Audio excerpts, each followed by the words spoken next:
Auto esce di strada e sfonda il muro di un'abitazione finendo in salotto. Tragedia sfiorata a Follina. Vivi per miracolo mamma, papà e bimbo di appena 14 mesi che si trovavano nella stanza. Il racconto di quegli attimi terribili. Aveva urtato e fatto cadere a terra una ragazza di 17 anni e secondo le accuse non si era fermata a prestare soccorso. Rintracciato e denunciato un autista di Momma e una 56enne di Montebelluna. Allerta smog, mentre Treviso fa i conti con la prima giornata di allerta arancione, resta il dibattito sui pane vin. Zaia dice bisogna difendere la tradizione dei falò, ma sulla proposta di ridurre il numero dice devono decidere i territori. Continuano in centro a Treviso le chiusure dei negozi storici, dall'Ascom appello alla politica, serve ripopolare i centri storici, troppi i bar. Muore a soli 27 anni dopo una battaglia con il tumore durata un anno, lutto a Quinto di Treviso per la morte di Enrico Crosato. Bilancio 2019 per i carabinieri di Castelfranco, allerta per la raffica di truffe online registrate, lotta anche alla prostituzione in casa, furti in diminuzione. A Vittorio Veneto la commovente storia di Eric, un cane che per giorni è sparito dopo la morte del padrone, è stato ritrovato nell'area dell'obitorio dove si trovava la salma del defunto.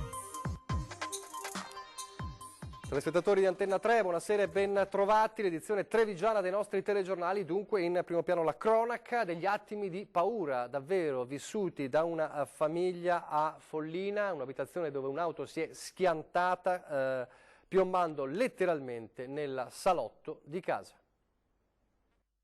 E a un certo punto abbiamo sentito proprio un boato e solamente tutta la polvere, tutta di cemento. Come una bomba in casa, nel muro si apre una voragine, pietre e detriti franano nel salotto di casa, una nuvola di polvere invade la stanza. A causare un simile disastro lo schianto di quest'auto, proveniente da Cison di Valmarino lungo via San Giacomo, letteralmente piombata sul muro perimetrale dell'abitazione. Sono le ore 22, in casa c'è la famiglia De Osti, papà Roberto, mamma Eleonora e il piccolo Nicolò di appena 14 mesi. Tutti e tre sono lì sul divano, nel mezzo di una tranquilla serata in famiglia, bersagli inconsapevoli del proiettile impazzito che sta per colpirli. Solo una manciata di minuti evita il peggio. Sulla zona dove la macchina ha battuto 2-3 minuti prima c'era mio figlio che giocava, insomma. Io pensavo che poteva esserci mio figlio sotto le pietre del muro e quindi in questo momento mi tremano ancora le gambe perché abbiamo preso tanta paura. A bordo della Volkswagen Polo due giovani di 19 e 22 anni, freschi di patente. Solo l'intervento dei vigili del fuoco, chiamati dagli stessi occupanti della casa, ha consentito di estrarli dall'auto ridotta ad un groviglio di lamiere, trasportati all'ospedale di Conegliano con ferite e fratture, ma non in pericolo di vita. Per fortuna i due ragazzi li hanno stati vivi, sembrerebbe che non si siano fatti neanche così tanto male, spero per loro, sicuramente spero che pensino veramente a quello che hanno fatto, poi potevano rovinare una famiglia e potevano rovinare la loro vita. L'entità dello squarcio e lo spessore del muro, ampio e massiccio come quelli delle case di fine Ottocento, la dice lunga sulla velocità del mezzo al momento dell'impatto. Qui purtroppo su questa strada tante volte abbiamo visto incidenti, in passato qualche morto ci è scappato, per fare una cosa del genere bisogna correre molto forte, insomma. Non ci sono scuse, insomma. Non ci sono scuse, solo il monito riflettere sulle conseguenze dell'alta velocità, in attesa anche degli accertamenti volti a stabilire se il giovane alla guida fosse sotto l'effetto di alcol o droga. Di certo, dopo la paura, questo padre di famiglia può tirare un sospiro di sollievo. Io sono contento che nessuno è morto e tutto finisce con un buco sul muro di 3 metri abbondanti, però siamo qua tutti quanti a raccontarla, insomma. A proposito di sicurezza stradale, caccia un automobilista che stamattina, poco dopo le 10 a Cappella Maggiore, ha travolto un 63enne e non si è fermato a prestargli soccorso. Fortunatamente l'uomo non si trova in gravi condizioni. L'indagine è affidata ai carabinieri di Vittorio Veneto.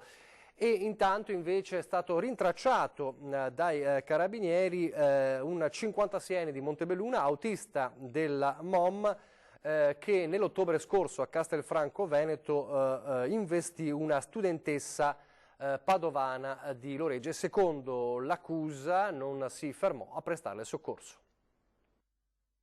Aveva urtato e fatto cadere a terra una ragazza di 17 anni e non si era fermato a prestarle soccorso. È stato rintracciato e denunciato un autista del bus di linea della MOM che lo scorso 3 ottobre ha ferito una studentessa.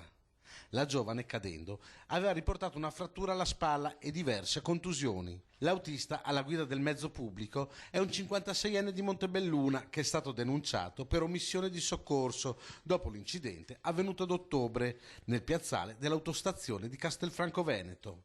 Il pullman, passando vicino ad un gruppo di studenti appena usciti da scuola, ha urtato la ragazza di Loreggia che ha battuto violentemente la spalla. L'autista, che lavorava per la società della Marca, però, nonostante l'impatto, non si è fermato, mentre la minorenne veniva soccorsa e portata in ospedale a Campo San Piero.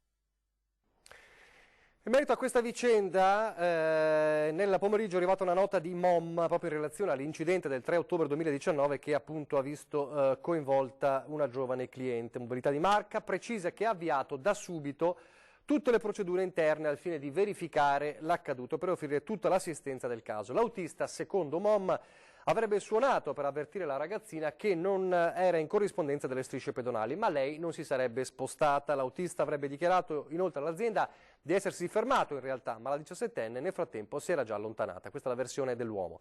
I nostri uffici hanno contattato la famiglia, dice MOM, anche nei giorni seguenti per sincerarsi delle condizioni della giovane che, a quanto affermato dalla madre, era stata dimessa dal pronto soccorso con una prognosi iniziale di 6 giorni. Siamo sicuramente spiacenti, conclude MOM, che la prognosi si sia successivamente aggravata. Siamo a disposizione degli inquirenti affinché si giunga con celerità all'accertamento dei fatti. Abbiamo già avviato la relativa pratica assicurativa. E adesso parliamo dell'aria che respiriamo, un'aria che è pessima in questi giorni. Come sapete è scattato da oggi, è scattata l'allerta arancione e intanto resta il dibattito sui Panevin. Sì, è uno sforamento che anticipava i Panevin perché è dal 31-12 al 4 gennaio, quindi i Panevin non c'entrano assolutamente nulla. I fuochi dei Panevin non hanno certamente aiutato la qualità dell'aria, anche se lo smog che ha attanagliato le diverse città del Veneto durante le feste era stato segnalato già prima dei tradizionali fuochi.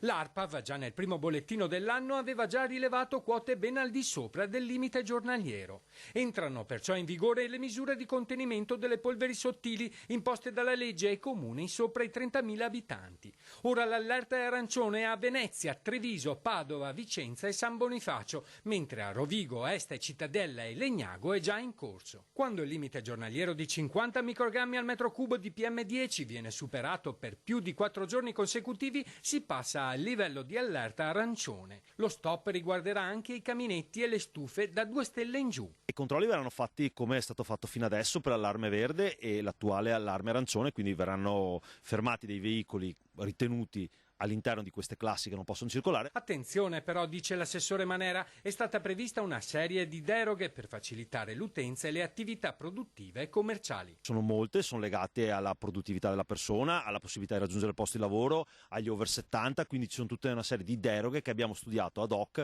per evitare di paralizzare la città. Giovedì ci sarà un'ulteriore rilevazione. Cosa potrà cambiare? Sì, potrà cambiare, potremo andare in allarme rosso. È successo solo una volta l'anno scorso e quindi a 10 sforamenti consecutivi anche gli Euro 4 diesel dei mezzi commerciali non potranno circolare. Non sono pochi i cittadini che, entrando nella polemica dei Panevin, chiedono al comune di Treviso di limitare il numero di fuochi autorizzati. Sì, possiamo fare un ragionamento per il prossimo anno, magari vedere se qualche parrocchia vuol mettersi assieme per fare un Panevin unico, però è chiaro che non viene da noi questo tipo di richiesta, noi possiamo solo autorizzarli, però ecco, possiamo sederci attorno a un tavolo, ecco, questo sì è un elemento di proposta e non sempre di protesta. Dunque l'ipotesi, insomma la richiesta da più parti di ridurre, ne parlava l'assessore Manera, di ridurre i Panevin. Ve l'abbiamo chiesto anche ieri cosa ne pensavate di questa ipotesi, l'abbiamo chiesto con il nostro sondaggio telefonico che poi ha avuto l'esito finale a Ringa e ve lo riproponiamo perché è indicativo. Avete risposto no. Meno roghi in futuro? No, non devono esserci meno roghi in futuro, nella maggioranza di voi il 54,7%, ma un 45,3% ha detto sì. Insomma il dibattito è aperto, questo è quanto ci avete risposto con le vostre telefonate. Allora, Il governatore Zaia è tornato a parlare dei Panevin anche oggi, li difende ovviamente come ha fatto finora a spada tratta, e sull'ipotesi eventuale di modificare un po' il numero dice devono essere i territori a deciderlo. Che respirare fumo faccia bene, questo penso che sia chiaro che non è così. E dire che la tradizione è responsabile di tutti i mali, decisamente no. Lei cita dei medici che dicono questo e scientificamente hanno assolutamente ragione che il fumo fa male. Io cito medici che vengono in Panevin. La tradizione non si tocca, su questo il governatore del Veneto Luca Zaia, reduce dal Panevin di Arcade, il più grande della Marca, lo dice chiaro e tondo, chiamando in causa anche quegli esperti che hanno lanciato l'allarme nelle ore immediatamente successive ai falò. Lo smog, afferma Zaia, è un fenomeno molto più complicato e i Panevin sono stati né più né meno di un evento. Certo, la rivoluzione potrebbe partire dal basso, se di identità territoriale si parla devono essere i territori a decidere se ridurre o meno le pire infuocate. Zaia chiama in causa i sindaci. Il Panevin poi è l'espressione di identità territoriale, sono gli scout che li organizzano, le parrocchie, le associazioni, gli alpini, le proloco. Certo che poi ovviamente i sindaci nel dialogo comunale possono trovare anche questa forma di accordi. In attesa di capire se ci sarà qualcuno a fare il primo passo, Zaia sgombera il campo da qualsiasi equivoco e quasi mette i panni del meteorologo. Dire che le polveri sottili sono l'esito dei Panevin non è proprio così, perché purtroppo le polveri sottili ce le abbiamo, non piove, il clima è secco, abbiamo ancora una previsione di una settimana, 10 giorni di bel tempo e questo sicuramente non agevolerà la situazione. Il dibattito c'è sui Panevin, lo diceva prima l'assessore Manera nel servizio, servono proposte non polemiche, ma la polemica a Treviso tra Lega e PD, l'abbiamo raccontato anche ieri, resta forte.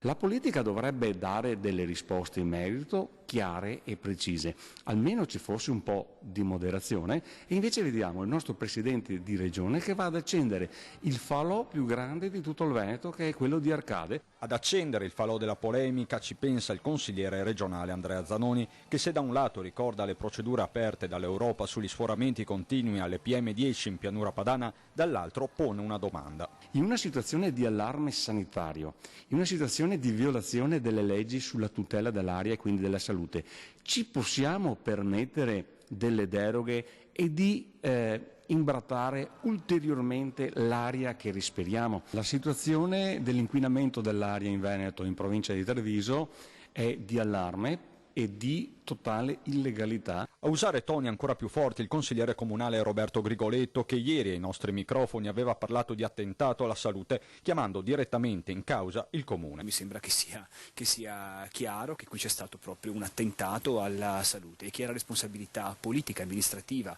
della città e dei cittadini dovrebbe farsi un serio esame di coscienza. Attacco subito rispedito al mittente dal sindaco Mario Conte, ospite di 20 e 10, gli sforamenti c'erano anche con le passate amministrazioni, il senso. È la prima volta che mi danno addirittura del terrorista a sto punto per quanto riguarda la salute dei cittadini. Termini francamente inaccettabili, è una tradizione che dura da tantissimo e che è giusto che vada avanti. Noi abbiamo messo massima tutela anche da un punto di vista ambientale, con delle prescrizioni agli organizzatori. Nel frattempo dal consigliere comunale del gruppo misto Domenico Lo Sappio arriva la proposta di mantenere la tradizione innovandola in senso tecnologico, magari con dei fasci di luce, un Panevin 4.0 dunque, vediamo se tanto basterà a gettare acqua sul fuoco. Il tema è evidente, quello dei Panevin di questi giorni, poi ci sono temi magari meno visibili, almeno per chi non è attento, ma che ci sono. Parliamo della chiusura dei negozi in centro storico a Treviso, una chiusura che continua per molte realtà. Allora da Ascom un appello al Comune e alle istituzioni. Narezzi Abbigliamento, uno dei marchi storici dello shopping trevigiano, è solo l'ultimo della serie, di certo uno dei più noti. Continuano ad abbassarsi le saracinesche in centro, quasi sempre negozi di abbigliamento e accessori. In vicolo Rialto le sequenze sono desolanti e parlano di vetrine vuote e in cerca di nuova vita. La conferma del trend arriva dalla stessa Ascom, ma se da un lato chiudono i negozi di vicinato, dall'altro aumentano, forse troppo, gli esercizi pubblici, bar e ristoranti. Di fatto molte chiusure, e alcune di queste riguardano alcuni settori in particolare, penso all'abbigliamento e agli accessori, vengono sostituite dall'apertura di pubblici esercizi, apro parentesi, troppi, chiudo parentesi. perché cambia la fruizione dei centri, cambia il modo di viverli e cambia l'utenza. E proprio dall'Ascom parte un appello alla politica, compresa quella locale, perché torni a ripopolare il centro rendendolo a misura di residente. Serve una pianificazione, serve una programmazione, servono misure che riguardino appunto la casa, la famiglia, dei grandi interventi che riportino la gente in città e soprattutto le famiglie ad essere più numerose. È un appello perché il commercio risponde ad una richiesta, non la determina. Difficile pensare che una mano possa arrivare dai saldi, la partenza è stata tiepida, ma il problema è un altro, tanto che gli esercenti ne chiedono lo slittamento. Sono dei saldi che sono troppo in anticipo, devono necessariamente essere posticipati se pensiamo che la stagione, in termini almeno di temperature, è entrata solo in questi giorni nel vivo, per cui oggi stiamo svendendo ciò che in realtà dovremmo vendere. Torniamo alla cronaca, tanti temi dei Carabinieri di Castelfranco che oggi hanno fatto un po' il bilancio dell'anno appena trascorso, tante azioni, la lotta alla prostituzione in casa, ma soprattutto il boom delle truffe online. Grazie all'incremento delle pattuglie impegnate in servizi di controllo del territorio, i risultati non sono tardati ad arrivare. Nei 17 comuni di competenza della Compagnia di Castelfranco Veneto i furti sono diminuiti del 9% e le rapine del 29%. A preoccupare ora gli uomini diretti dal capitano Enrico Zampolli e dal comandante di stazione il maresciallo Alberto Cusinato è il fenomeno in crescita delle truffe online, consumate ai danni di persone che comprano merce in internet, versando somme di denaro senza ricevere il bene acquistato, oppure vittime della cosiddetta truffa inversa che colpisce il venditore quando viene convinto dall'acquirente ad effettuare più versamenti di denaro a suo danno. I consigli dell'Arma. Chiamare immediatamente nel caso di dubbi, nel caso in cui ci siano delle situazioni che possono destare sospetto. Importanti risultati sono stati raggiunti nel contrasto alla racket della prostituzione da parte del nucleo operativo e radiomobile che ha arrestato in flagranza di reato di sfruttamento e favoreggiamento della prostituzione 2 donne. In 2 distinte occasioni, 2 distinti interventi, sono state tratte in arresto 2 maîtresse di origine cinese che stavano gestendo e sfruttando l'attività di giovani donne connazionali. Anche questo fenomeno della prostituzione però può essere debellato con l'aiuto dei cittadini. E quello che è accaduto in entrambe le operazioni che sono state effettuate attraverso la segnalazione dei vicini di casa. Pochi istanti di pubblicità, torniamo subito.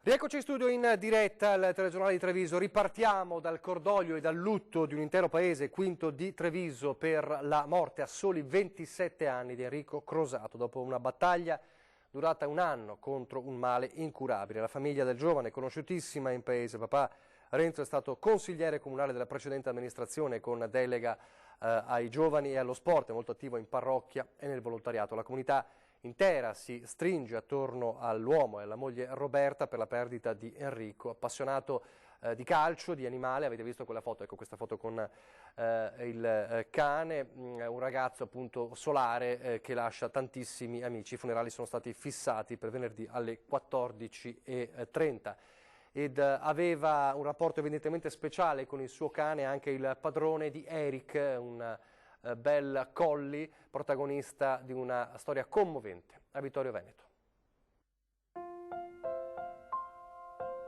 Così affezionato al proprio padrone da non rassegnarsi al distacco, al punto da scappare di casa per mettersi alla sua ricerca.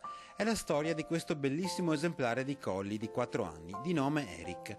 Qualche giorno fa, durante le feste di Natale, il suo padrone, l'architetto Flavio Franco, volto noto e stimato a Vittorio Veneto per aver firmato diversi progetti urbanistici e per essere stato consigliere comunale, viene a mancare l'affetto dei suoi cari dopo una malattia.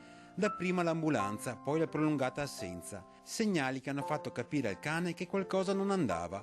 Così Eric, il giorno di Capodanno, si è fatto largo scavandosi un passaggio nel giardino ed è scappato in cerca del suo Flavio. Allarmati, a loro volta i familiari dell'architetto si sono messi alla ricerca del cane e raccogliendo le segnalazioni di chi diceva di averlo avvistato in diversi punti della città, tracce che un po' alla volta hanno portato la figlia dell'architetto, Laura Franco, a ritrovarlo finalmente nei pressi dell'ospedale di Costa. Quando il cane l'ha vista le si è gettato tra le braccia ed è stato in quel momento che la donna ha capito quale fosse la meta del suo peregrinare. Eric era proprio vicino all'obitorio dove riposava la salma del suo padrone, in attesa del funerale che si è celebrato oggi. Una storia capace di commuovere non solo i familiari, ma che racconta di quanto forte e profondo possa essere il legame che unisce animali e uomini.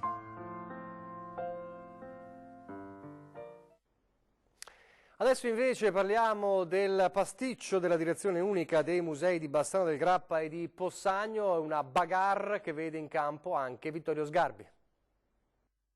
Ora Vittorio Sgarbi, nella sua qualità di presidente della Fondazione Canova, si è arrabbiato e non le manda a dire.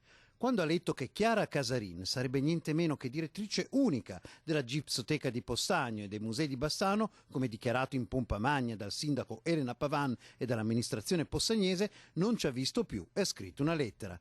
Una notizia impulsiva, contro ogni regola e senza delibera, dice senza mezzi termini Sgarbi, riguardo alla presunta nomina di Chiara Casarin.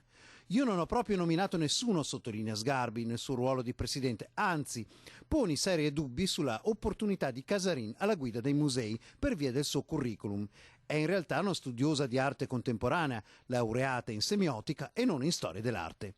Il siluro contro il bizzarro comportamento delle amministrazioni di Bassano e di Possagno, un vero pasticcio, come dicevamo su Rete Veneta nel nostro servizio del 3 gennaio, arriva con sgarbiana decisione, scritto nero su bianco. La Casarin risulta titolare di un semplice incarico di consulenza, fino a marzo. Nulla di chiaro nella doppia direzione che, afferma Sgarbi, non risulta praticabile. Ma non basta, arrivano altri proiettili pesanti. La nomina a Possagno appare una forzatura. Quindi per Sgarbi la Casarin, al contrario di quanto strombazzato da Elena Pavan, non solo non è direttrice unica, ma non dirige né Bassano né Possagno. E poi la mazzata finale, che sancisce il gran pasticcio della direzione dei musei di Bassano e, a questo punto, anche di Possagno. Ecco il testo. Il resto è fantasia e all'altezza dei titoli contemporanei della Casarin rischia di compromettere la reputazione della Fondazione Canova. Insomma, un disastro annunciato firmato Elena Pavan. Adesso apriamo la pagina delle notizie dal Bellunese.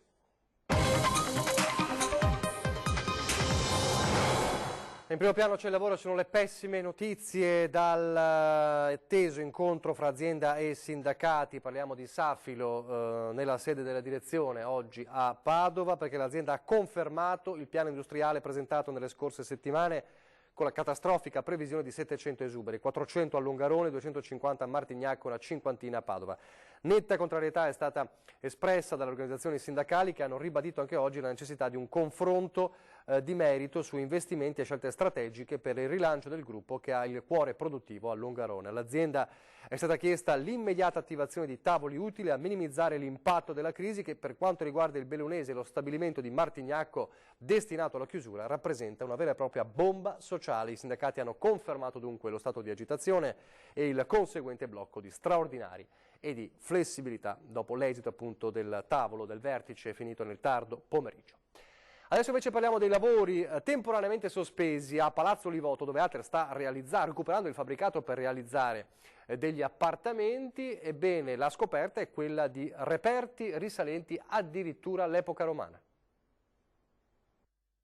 Che ci sia un tesoro sotto i piedi dei bellunesi di città è cosa nota e lo dimostrano ancora una volta i lavori in corso per il recupero di Palazzo Livotto in pieno centro storico. L'Ater vi sta realizzando appartamenti da affittare a prezzi calmierati a giovani e famiglie, un investimento totale di 1,5 milioni di euro. L'impresa che si sta occupando dei lavori in questi giorni ha dovuto sospendere il cantiere perché al pian terreno gli scavi hanno disvelato resti risalenti a epoche precedenti. E oggi abbiamo il piacere di mostrarli a tutti, perché abbiamo una sensibilità verso il nostro passato, verso la nostra storia, ma anche per una semplice curiosità, per mostrare cosa abbiamo trovato in centro storico a 30 cm sotto il pavimento. Una sequenza stratigrafica di quanto è avvenuto nel palazzo dall'800 fino all'età romana, in particolare una cisterna e un pavimento disseminato di frammenti di anfore e di vasellame, ciotoli, muretti e anche un grafito, a testimoniare che probabilmente in quell'androne in passato ci sia stata un'attività commerciale. Le prime documentazioni che attestano l'esistenza dell'edificio corrispondono al catastro austro-ungarico del 1849. Il linguaggio della facciata è tipico ottocentesco e si è conservato nonostante i rovinosi terremoti del 1873 e del 1936, mentre l'anno successivo subì importanti danni a causa di un incendio. Oggi i lavori affidati alla Teste di Padova, che sta seguendo pure i cantieri delle Gabelli di Palazzo Crepadona, sono temporaneamente sospesi in attesa del via libera della sovrintendenza. I lavori sono stati necessariamente sospesi per qualche settimana, poi riprenderanno. I lavori consegnati a fine ottobre si concluderanno entro il 2021. Adesso le immagini di una mongolfiera turistica atterrata sulle piste di Monte Agudo nel comprensorio di Auronzo. Il fatto è accaduto intorno alle 13 di oggi, quando la mongolfiera ha improvvisamente perso quota a causa del vento, planando sulla pista intitolata ad Alberto Tomba. Tutti incolumi, fortunatamente gli occupanti, una comitiva formata da 8 turisti di nazionalità tedesca. Sul posto i carabinieri di Auronzo. E di nuovo a Belluno adesso invece per parlare del bilancio delle festività natalizie dal punto di vista dei commercianti, ed è un bilancio più che positivo. È stato un Natale direi eccezionale, tutto ha funzionato perfettamente, la gente è rimasta entusiasta delle proposte che abbiamo fatto. I commenti sono tutti all'insegna dell'entusiasmo, perché questa volta Belluno ha potuto offrire un Natale scintillante come non si vedeva da anni.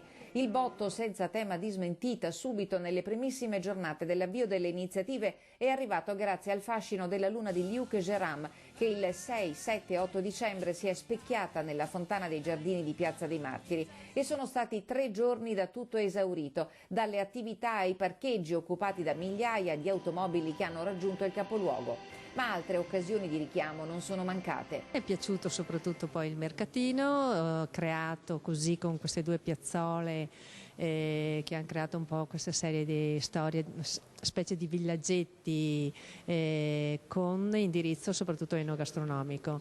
Non abbiamo fatto casette con articoli da regalo perché ce n'è dappertutto, abbiamo puntato sugli artigiani, sulle aziende agricole locali. Il Consorzio Belluno Centro sta già pensando al prossimo Natale, le idee non mancano, a partire dal raddoppio del mercatino fino a una mostra dei presepi e a un percorso dei sapori enogastronomici che coinvolgeranno tutte le attività del centro storico. Una giusta cornice per festività con i fiocchi, cui, come per questa eccezionale edizione, contribuiranno tutti, pubblico e privato. Il Consorzio dei commercianti ha portato le idee, ha portato tutte le cose nuove e si è fatto in 4 per lavorare, abbiamo lavorato una montagna di ore. Abbiamo avuto la collaborazione del Comune, della Provincia, della Camera di Commercio sicuramente, e abbiamo avuto anche un contributo delle aziende locali che ci hanno sostenuto, che hanno creduto alla favola. Chiusura alla festa grande ieri pomeriggio nel reparto di pediatria del San Martino di Belluno per l'arrivo della Befana dei Vigili del Fuoco, una tradizione ormai consolidata negli anni che però stavolta ha portato con sé una sorpresa davvero importante, perché oltre ai dono per i bambini una donazione di 10.000 euro per l'acquisto di macchinari speciali, frutto del fondo del circolo ricreativo dei pompieri di Belluno, e dunque complimenti dunque ai Vigili del Fuoco di Belluno. Dicevamo, siamo in chiusura, fra pochissimo ore 20:10, scusatemi, e questa sera è importante da non perdere perché ospite di Ferdinando Avarino, fra pochissimo ci sarà l'assessore regionale di trasporti e infrastrutture Elisa De Berti, quindi parleremo di autostrade, i pedaggi, ma anche appunto i progetti futuri per le infrastrutture viarie del Veneto, quindi 20:10 con l'assessore Elisa De Berti. E in chiusura come sempre il nostro viaggio tra i presepi, e allora a Treviso, a Santa Maria del Rovere, nella parrocchia di Santa Maria del Rovere, dove è stato allestito un presepe speciale che riproduce uno dei borghi più belli d'Italia. E con questo noi ci salutiamo, grazie per averci seguito, arrivederci.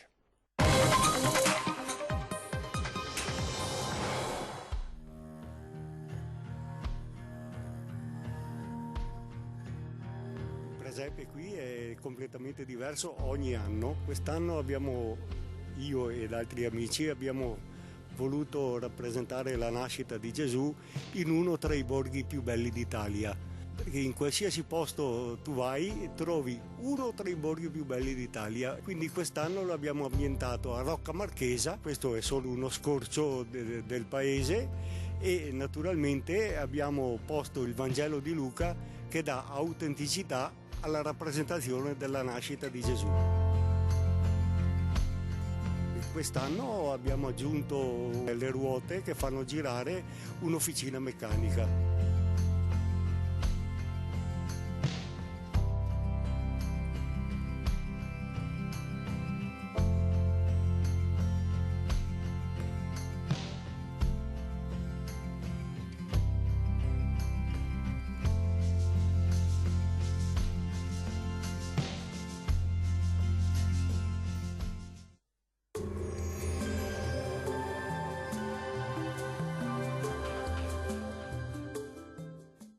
Isola i cassonetti delle tapparelle con Isola Tutto. Il kit fai da te che elimina spifferi e rumori e fa risparmiare. Isola Tutto De Faveri.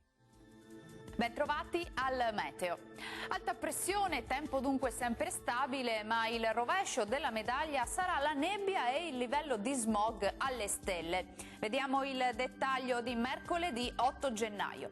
Sul Veneto avremo un ampio soleggiamento con cielo sereno o poco nuvoloso in montagna. Sulle pianure invece avremo foschie anche fitte che limiteranno sensibilmente la visibilità, specie in mattinata, poi in dissolvimento, ma in nuova intensificazione in serata. Vediamo anche le temperature, minime fino a meno 5 gradi, massime comprese invece tra 5 e 9 gradi circa. Ci spostiamo ora sul Friuli Venezia Giulia, dove avremo bel tempo, sarà infatti, vedete, soleggiato con cielo sereno e sgombro da nubi dappertutto. Temperature minime sopra lo zero solo a Trieste, massime tra 9 e 10 gradi. Poche novità sul Trentino Alto Adige, anche qui infatti sarà il sole a prevalere su tutti i settori. Temperature minime sotto zero, massime intorno ai 9 gradi circa. Dal meteo per ora è tutto, grazie per l'attenzione e arrivederci al prossimo aggiornamento.